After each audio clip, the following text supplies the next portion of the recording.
बात बिहार की। और बिहार में जब चुनाव हो रहा है तो चुनाव से पहले अगर आप सोच लीजिए, आज चुनाव हो रहा है लेकिन चुनाव के पहले क्या क्या होता था। बड़ी सारी बातें होती थी, ये मुद्दा उठेगा, वो मुद्दा उठेगा, बेरोजगारी का मुद्दा उठेगा, सामाजिक क्रांतियां वहां बहुत सारी हुई हैं, सोशो इकोनॉमिक बदलाव की बहुत सारी बातें हुई हैं, उस पर मुद्दा उठेगा, जाति।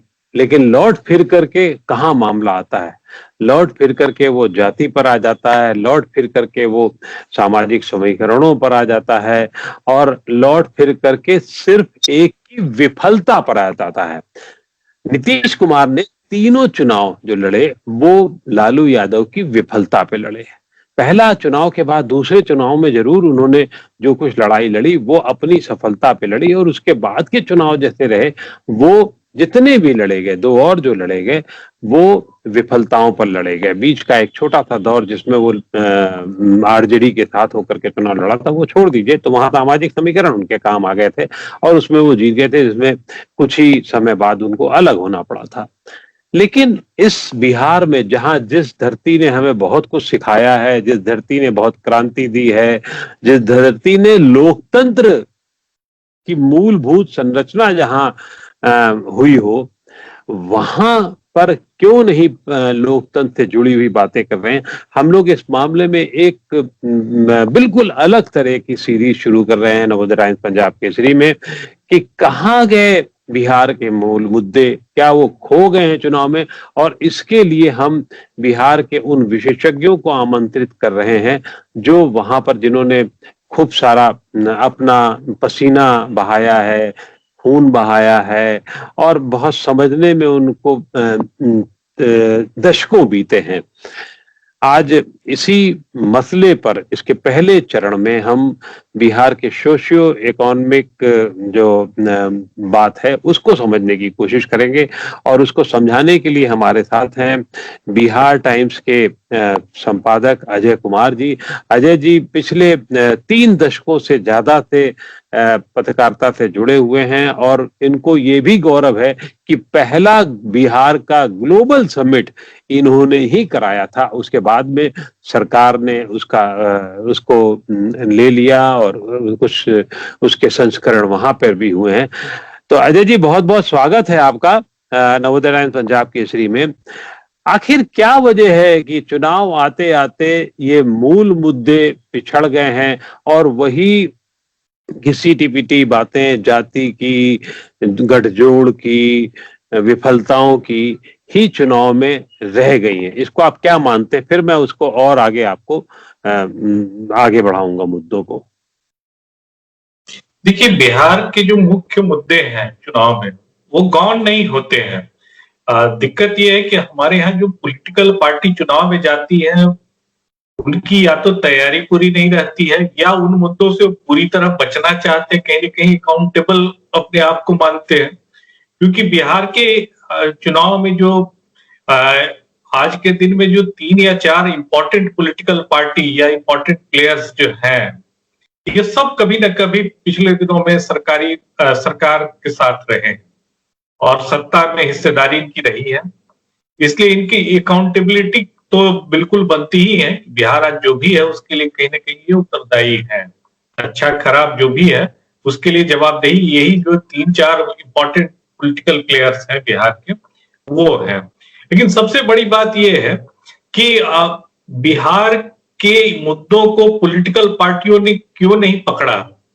आप देखते होंगे हर एक चुनाव में पॉलिटिकल पार्टियां बेसिकली बिहार में जो आइडेंटिटी पॉलिटिक्स, जिसको पहचान से जुड़ी हुई पॉलिटिक्स कहते हैं, जिसमें जातीय आधार पर, धर्म के आधार पर पॉलिटिकल पार्टी अपने एजेंडा को सेट करने की कोशिश करती है, और चुनाव के अंत आते आते तक उनकी कोशिश होती है कि वो चुनाव पूरी तरह से केंद्रित हो जाए उन मुद्दों पर, और जो जनता के मुख्य मुद्दे हैं उस पर कोई बड़ी चर्चा न हो, उस पर कोई कंसेंसस नहीं बने, उस पर कोई बड़ा डिबेट नहीं हो।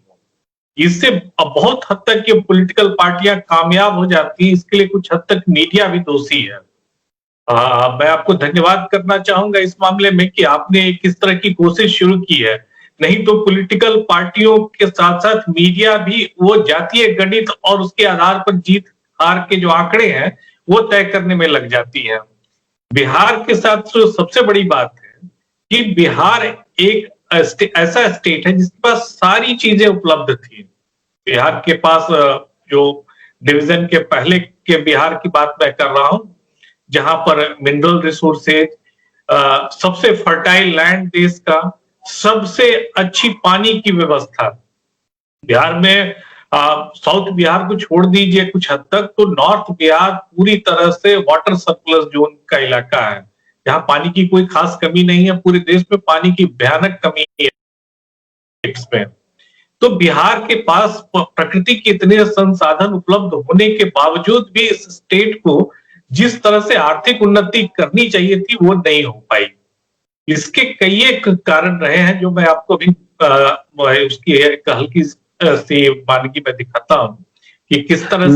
मैं इसमें एक चीज आपको जोड़ना चाहूंगा, मतलब आप जो बताएंगे वो ठीक है, क्योंकि हम अगर जो देखते हैं तो कैसे देखते हैं, हम देखते हैं किसी भी राज्य का विकास को अगर देखना होता है तो मानव विकास सूचकांक देखा जाता है, जो बिहार में सबसे कम है 0.58 है। लिविंग लॉन्ग और हेल्दी लाइफ की बात की जाती है, ज्ञान और शिक्षा की बात की जाती है, जीवन स्तर की बात की जाती है, तो इन सब पर होता है। तो जो मानव विकास इंडेक्स है वो 0.57 है। जीवन स्तर, लाइफ एक्सपेक्टेंसी जो बर्थ पर है वो 69.1 है, जबकि और जगह 76 तक चली गई है। गवर्नमेंट डॉक्टर्स का अगर आप ले कि सरकारी डॉक्टर्स जो है वो प्रति जो है वो 43,000 पर एक डॉक्टर है। आप सोचिए 43,000 आबादी पर एक डॉक्टर है। इन्फेंट मॉर्टेलिटी रेट जो है वो 32 है, जबकि कई जगह 5 है और अधिकतम 50 तक गया हुआ है। तो जो मैटरनल मॉर्टेलिटी रेशियो जो है वो 149 पर है। इंडिकेट जो इकोनॉमी के आर्थिक के सूचकांक हैं वो भी कोई बहुत अच्छे ऐसे नहीं है। पॉवर्टी रेट जो है 33 पर है हमारा, और पर कैपिटा इनकम जिस पे बहुत सारी बातें की जाती हैं, बहुत सारा डाटा दिया जाता है, वहां per capita net state domestic product जो है वो बहुत ही मिनिमम के लेवल पर रखा हुआ 38,631 पर है। और भी ऐसे ही डाटा है जो जिसको लड़कियों के जैसे लड़कियों के स्कूल को लेकर के, स्कूलों में जो शौचालय को लेकर के है, तो वो भी 89.4 पर है। यानी कि अभी भी ऐसे स्कूल हैं जहां पर अभी शौचालय, लड़कियों के ऐसे स्कूल हैं जहां शौचालय तक नहीं है, जो एक बहुत खराब स्थिति है और शर्मनाक भी कई जगह मानी जाती है। तो आखिर क्या वजह है 70 साल में इतनी सब बातें होने के बाद भी इतना अपने जो पुराने थे, प्रेडिसेस थी सरकारें थी, लालू यादव थे तो उसके पहले उन्होंने और जगन्नाथ मिश्रा या बाकी और लोगों की सरकारों को कोसा, नीतीश कुमार आए तो उन्होंने लालू यादव की सरकार को 3-3 टर्म उनको कोसा, और अब नीतीश कुमार का 3 टर्म पूरा होने जा रहा है, चौथे टर्म पे वो आने वाले हैं या उसकी कोशिश में लगे हैं, या लालू यादव का परिवार उसकी कोशिश में लगा है। तो क्यों नहीं इसमें सुधार होता है, ये एक मूलभूत सवाल है। देखिए, बिहार के बैकवर्डनेस के कुछ तो हिस्टोरिकल कारण रहे हैं जिसमें मैं ज्यादा नहीं जाना चाहूंगा, जिसकी चर्चा होती रही है कि फ्लैट इक्वलाइजेशन के चलते बहुत नुकसान हुआ, पुरानी जमींदारी व्यवस्था थी जिसके ढांचे बहुत दिनों तक कंटिन्यू रहे, या कुछ हद तक उसका असर अभी भी वहां की जो ग्रामीण व्यवस्था है उसमें सेमी फ्यूडल सेटअप या माइंडसेट अभी भी वर्क करता है। तो ये सब पुरानी बातें हैं, लेकिन अभी हम ज्यादा फोकस करेंगे गवर्नेंस पर, क्योंकि हमने एक डेमोक्रेटिकली इलेक्टेड गवर्नमेंट को मौका दिया, एक लंबे समय तक मौका दिया काम करने का, और उनकी अकाउंटेबिलिटी भी हम हर एक चुनाव में इंश्योर करते रहे हैं। फिर उसके बाद ये गड़बड़ी क्यों हो रही है, ये सबसे बड़ा कारण है। ये इसका मैं 2-3 मुद्दों के आसपास चीजों को डिस्कस करना चाहूंगा। एक जो सबसे बड़ी बात है कि बिहार में डेवलपमेंट डेफिसिट रहा है, इसको जितने सारे आंकड़े, आपने भी बहुत सारे आंकड़े बताए, और भी आंकड़ों को अगर हम सामने रखेंगे तो ये बहुत क्लियरली नजर आता है कि एक बहुत बड़ा डेवलपमेंट डेफिसिट है। बिहार जो है दूसरे प्रांतों से बहुत मामले में पीछे है और बिहार के कुछ डिस्ट्रिक्ट्स जो हैं वो बहुत ही पीछे है। अभी जो नीति आयोग ने अपनी एक लिस्ट बनाई है जिसमें 20 सबसे बैकवर्ड डिस्ट्रिक्ट्स की लिस्ट जो थी उसमें 6 बिहार के थे। तो ये स्थिति है कि बिहार का एक बहुत बड़ा इलाका पूरे देश के डेवलपमेंट के डिस्ट्रिक्ट्स में भी सबसे पीछे है। लेकिन सबसे बड़ा सवाल है कि इसका कारण क्या है। सबसे बड़ा कारण है कि आज के दिन में बिहार में एक उसकी जो पॉपुलेशन डेंसिटी है वो बहुत बड़ी है। बिहार का जनसंख्या घनत्व आप देखेंगे, खास करके उत्तर बिहार के जो इलाके हैं उसका जो घनत्व है जनसंख्या का वो इंडिया ही नहीं एशिया के तमाम देशों में सबसे ज्यादा है। तो आप समझ रहे हैं कि बिहार के जो उत्तर बिहार के 7-8 डिस्ट्रिक्ट्स हैं उसमें पॉपुलेशन का प्रेशर वहां की जमीन पर बहुत ज्यादा है। इसलिए एग्रीकल्चर से वहां कोई खास लोगों की आमदनी ऐसी नहीं हो सकती है जिससे बड़ी तरक्की हो। एक तो ये है। दूसरी चीज कि उतनी बड़ी आबादी के लिए जो सरकारी सुविधाएं हैं वो नाकाफी होंगी। अगर आप कहीं ऐसे प्रांत में जहां की पॉपुलेशन कम है वहां जो डेवलपमेंट के इंफ्रास्ट्रक्चर है उसकी तैयारी आप अच्छे से कर सकते हो उस रिसोर्सेज में। बिहार जैसे प्रांत में कुछ भी आप क्रिएट कीजिएगा वो कम पड़ेगा। 1 एम्स 2 एम्स 3 एम्स भी बनाइएगा तो बिहार के पॉपुलेशन को ध्यान में रख करके वो कम पड़ेगा। तीसरी बात यह है कि बिहार की जितनी भी सरकारें हुई उन्होंने बिहार सेंट्रिक कोई डेवलपमेंट का मॉडल नहीं बनाया। उन्होंने कहीं ना कहीं से अडॉप्ट किया। बिहार में जो इंडस्ट्री या एग्रीकल्चर ये दोनों का जो समन्वय होना चाहिए डेवलपमेंट के लिए इसकी तैयारी पिछली जितनी भी सरकारें हैं आप देखेंगे कि वो लैक करती है। इंडस्ट्री का जो पूरा सेक्टर है बिहार का वो इग्नोर्ड है। इंडस्ट्री हर एक साल दर साल कमते जा रही है। आज मैं कुछ आंकड़े देख रहा था कि वो पूरे देश के हिसाब से बिहार की इंडस्ट्री बहुत कम है। वो पर इंडस्ट्री राष्ट्रीय स्तर पर 77 लोग एक इंडस्ट्री में काम करते हैं एवरेज। बिहार में वो घट करके 40-42 के आसपास है। मतलब जो इंडस्ट्री है भी बिहार में वो बहुत छोटी इंडस्ट्री है जिसमें बहुत कम लोगों को आप इंप्लॉय कर सकते हैं और कम लोगों को इंप्लॉय ही नहीं कर सकते हैं उनकी तनख्वाह भी बहुत कम है। राष्ट्रीय स्तर पर जो इंडस्ट्री है उनका जो एक एवरेज आंकड़ा निकला है उसमें जो इंडस्ट्री में काम करने वाले लोग हैं उनकी सालाना आय 2.5 लाख रुपए कैलकुलेट की गई है कि एक एवरेज एम्प्लॉय की 2.5 लाख रुपए सालाना आय होगी। बिहार में जो इंडस्ट्री चल रही है उसमें काम करने वाले एम्प्लॉय की सालाना आय 1,20,000 रुपए है। मतलब 10,000 रुपए जो है एवरेज आमदनी है एक इंडस्ट्री में काम करने वाले लोगों की। तो आप समझ रहे हैं कि बिहार की जो इंडस्ट्री है वो इंडस्ट्री एम्प्लॉयमेंट भी जो जनरेट कर रही है वो उस तरह का एम्प्लॉयमेंट जनरेट कर रही है जिसमें किसी तरह लोग जिंदा है। 10,000 रुपए की सैलरी पर कितने लोग सरवाइव करेंगे कायदे से। तो बिहार की जो स्थिति है सरकारों ने इस ओर ध्यान नहीं दिया कि हमारे एग्रीकल्चर से जो सरप्लस लेबर है, एग्रीकल्चर एकमात्र एरिया है जहां पर सबसे ज्यादा हमारे यहाँ लोग से जुड़े हुए हैं। एग्रीकल्चर में बिहार में आज के दिन में 75% लोग बिहार की आबादी के लोग डायरेक्टली एग्रीकल्चर पर कनेक्टेड है, जबकि गांव में 89% आबादी रह रही है जो दूसरे कामों में भी लगे हुई है। तो एग्रीकल्चर एकमात्र ऐसा सेक्टर है जो लोगों को सरवाइव करा रहा है और एग्रीकल्चर में ये हालत है कि उसके सरप्लस लोगों को आप कहीं दूसरी जगह ट्रांसफर नहीं कर सकते हैं।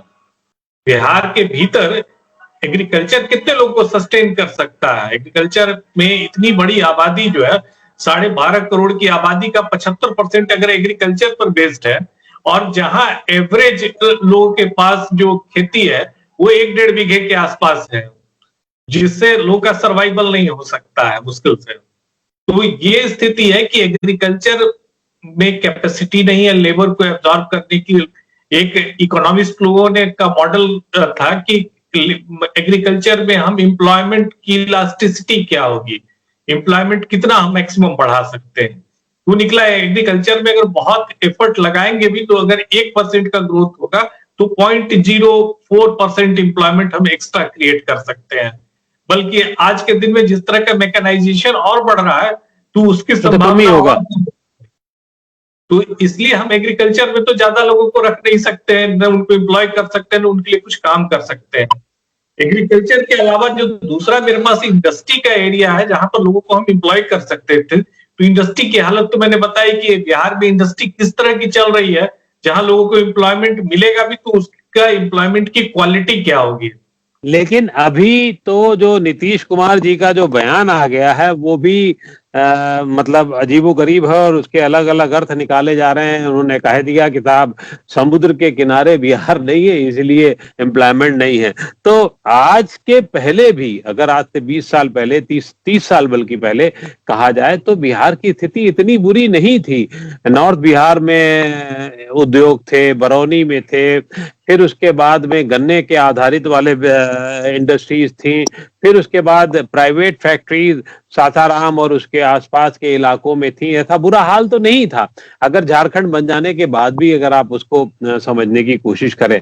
तो अब ये जो एक्सक्यूज दिया जाने लगा है कि लैंडलॉक जो है स्टेट है वो इस वजह से वहां नहीं है, तो क्या वो सही है या उसमें भी उसको तोड़ने की कोशिश नहीं की गई, उसके रास्ते निकालने की कोशिश नहीं। पंजाब का आप उदाहरण देख लीजिए, हरियाणा में भी वो जमीन मतलब समुद्र के किनारे नहीं है, पंजाब में भी नहीं है, और बहुत सारे प्रदेश ऐसे आपको मिल जाएंगे जहां समुद्र नहीं है।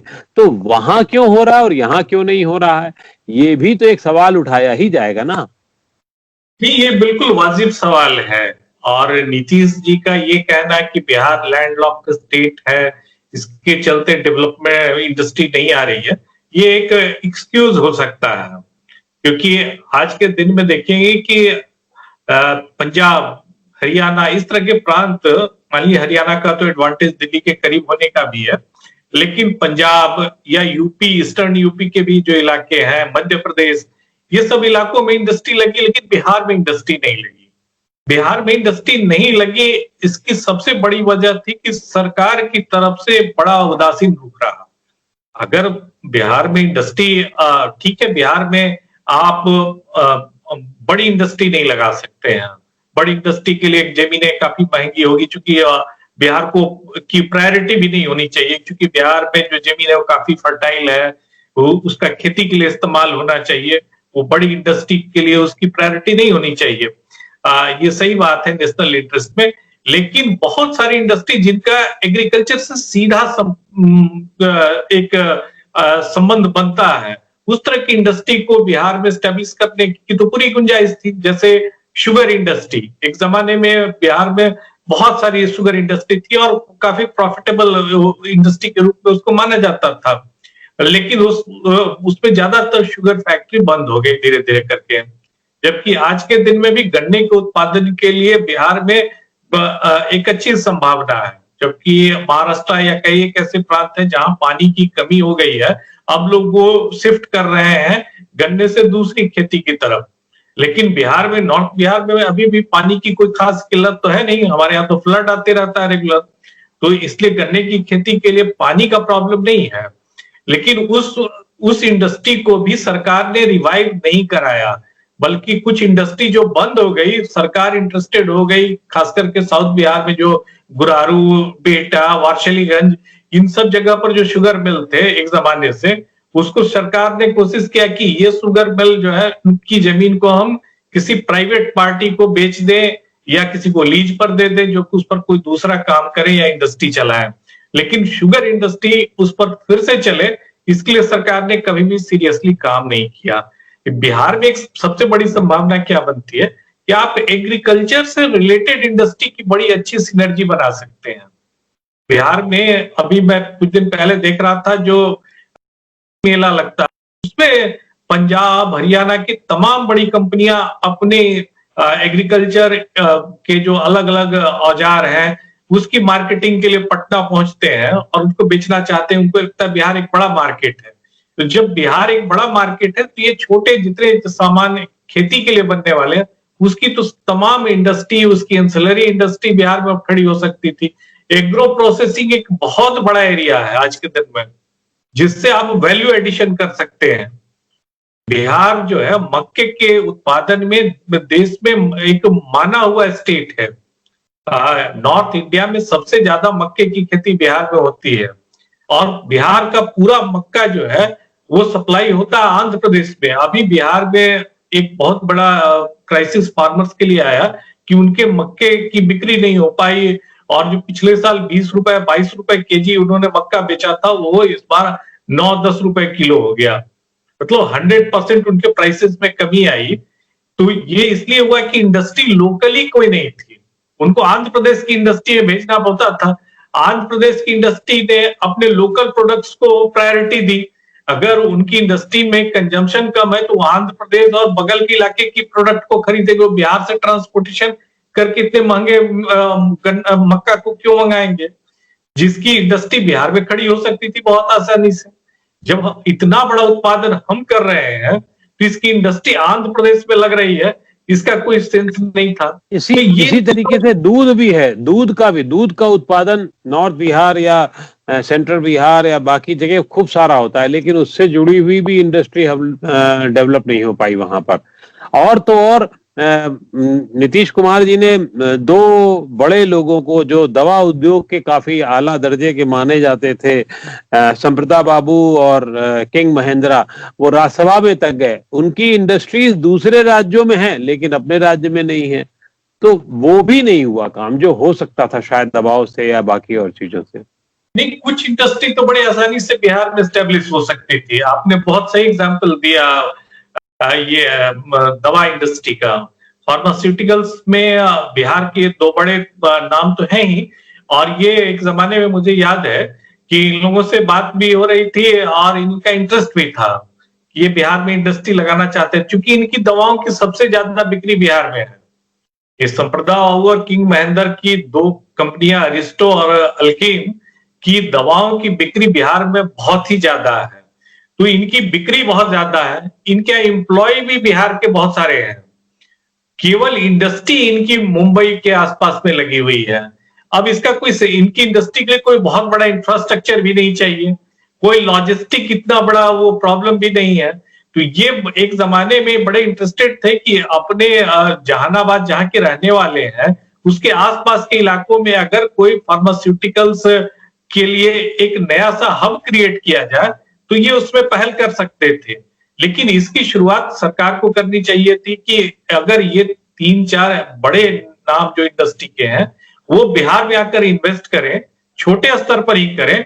अगर उसमें उनको सफलता मिलती है तो अपना और एक्सपेंड करते। तो इसलिए ये तो बड़ा आसानी से हो सकता था। इसके लिए कोई बहुत बड़ा लॉजिस्टिक प्रॉब्लम मुझे से कहीं दूर दूर से नजर नहीं आ रहा है। एक चीज ये बताइए, नॉर्थ बिहार का केंद्र जो है पहले ट्रेडिंग के लिए बहुत बड़ा माना जाता था, मतलब आज से 20 साल पहले 25 साल पहले तक, लेकिन वो धीरे धीरे बहुत कम हो गया और कमजोर हो गया। इवन पूर्वी उत्तर प्रदेश का व्यापारी जो है नॉर्थ बिहार में जाकर के वहां से सामान लाया करता था और उसका ट्रेडिंग का काम होता था। अब वो लगभग खत्म हो गया। क्या वजह रही उसकी? क्या पहले तो लालू यादव का शासनकाल था जिसमें अपहरण और वगैरह वगैरह हुए तो उसकी वजह से हुआ, लेकिन वो नीतीश कुमार के कार्यकाल में वो क्यों नहीं वापसी हो पाई उसकी? क्या उसका फोकस नहीं था इसलिए नहीं हो पाई या कुछ और वजह थी? नहीं, दोनों चीजें थी। एक तो फोकस नहीं था और दूसरी चीज जब एक बार कहीं से मार्केट वो शिफ्ट करता है दूसरी जगहों पर, जैसे पहले के जमाने में होता था कि ट्रेडिशनल मार्केट एक एस्टेब्लिश्ड होता था बड़े लेवल पर, दूर दूर से लोग जाते थे। धीरे धीरे कम्युनिकेशन अच्छा हुआ और वो मार्केट कई एक जगह पर शिफ्ट करना शुरू किया, छोटे छोटे पॉकेट्स में। इसी जमाने में मुजफ्फरपुर का सूता पट्टी जो इलाका था वो कपड़े के लिए पूरे ईस्टर्न इंडिया में जाना जाता था। बहुत दूर दूर से लोग आते थे मुजफ्फरपुर कपड़े का व्यापार करने के लिए। दूसरी चीज, बिहार के साथ एक और सबसे बड़ा एडवांटेज था जिसको गवर्नमेंट ने कैश नहीं किया, वो था बिहार के साथ 2-3 कंट्री की सीमाएं जुड़ती है लगभग। एक तो नेपाल की बड़ी सीमा है, तो नेपाल का पूरा मार्केट आपके हाथ में है। नेपाल के पास आप आपके यहाँ अगर एग्रो प्रोसेसिंग इंडस्ट्री अच्छी रहे तो उसके सारे प्रोडक्ट्स को आप बेच सकते हैं नेपाल में। नेपाल एक पहाड़ी देश है, वहां बहुत ज्यादा खेती या उससे रिलेटेड चीजें नहीं हो सकती हैं, तो उसका एडवांटेज आप उठा सकते थे। जहां बिहार से कोई भी सामान बेचना बहुत आसान था, नेपाल दूसरे दूसरे कंट्री से जो सामान मंगा रहा है, आप उसको बहुत अच्छे से अपने स्टेट से वहां भेज सकते थे बाई रोड। ये दूसरा, आपके बगल में भूटान और बांग्लादेश, ये भी एक कंट्री है जहां से ट्रेडिंग के लिए एक्सप्लोर करना चाहिए था स्टेट की लीडरशिप को, कि हम इन स्टेट्स को अपने सामान को कैसे भेजें। यहाँ चूंकि रोड से आप सामान भेज सकते थे, यहाँ आपके लिए न पोर्ट की जरूरत थी और न कोई वो फ्लाइट से सामान भेजने की जरूरत थी। तो इनको एक्सप्लोर करना चाहिए था। जब डबल इंजन की सरकार है तो इनको और सीरियसली सोचना चाहिए था कि हम अपने स्टेट में किन चीजों का उत्पादन करें जिनकी जरूरत इस आसपास की कंट्रीज में है, जहां बाई रोड हम अपनी ट्रेड को एक्सपेंड करें, जो देश के इंटरेस्ट में भी होता, बिहार के इंटरेस्ट में भी होता। तो बिहार के लिए ही नहीं, कंट्री के इंटरेस्ट में भी एक बहुत बड़ी बात होती कि आप कम से कम बिहार, नॉर्थ बिहार का जो इलाका है, उसको अच्छे से एग्रो प्रोसेसिंग या जो आपने कहा कि सॉफ्ट टेक्नोलॉजी बेस्ड इंडस्ट्री जैसे फार्मास्यूटिकल्स है, या आज के दिन में आप सॉफ्टवेयर को भी ला सकते हैं। बिहार एक उसके लिए एक बड़ा इंपॉर्टेंट सेंटर बन सकता है कि सॉफ्टवेयर इंडस्ट्री के लिए आप पटना, मुजफ्फरपुर, ये तमाम जगह जहां बहुत चीप लेबर उपलब्ध है, जहां पर जो बच्चे बेंगलोर में काम करने के लिए जा रहे हैं, चेन्नई में काम करने के लिए जा रहे हैं, उससे आधी सैलरी पर भी काम करने के लिए आपको स्किल्ड हैंड इमीडिएटली मिल जाएंगे। एक चीज और भी बद है महत्वपूर्ण, जो आप बिल्कुल सही कह रहे हैं, स्किल्ड है बहुत मिल जाएगा। एजुकेशन, जो कभी जहां केंद्र था हमारा, नालंदा, मतलब क्या अद्भुत केंद्र रहा होगा, हमने उसको भी नहीं डेवलप किया। और वहीं पर आपका एक सुपर 30 नाम का एक केंद्र डेवलप हो जाता है, जो गरीब बच्चों को पढ़ाते हैं और लगातार पढ़ाते चले आ रहे हैं वो लोग अपना। उसके अलावा कुछ और लोगों ने भी इसी तरीके का गया में सिलसिला शुरू किया।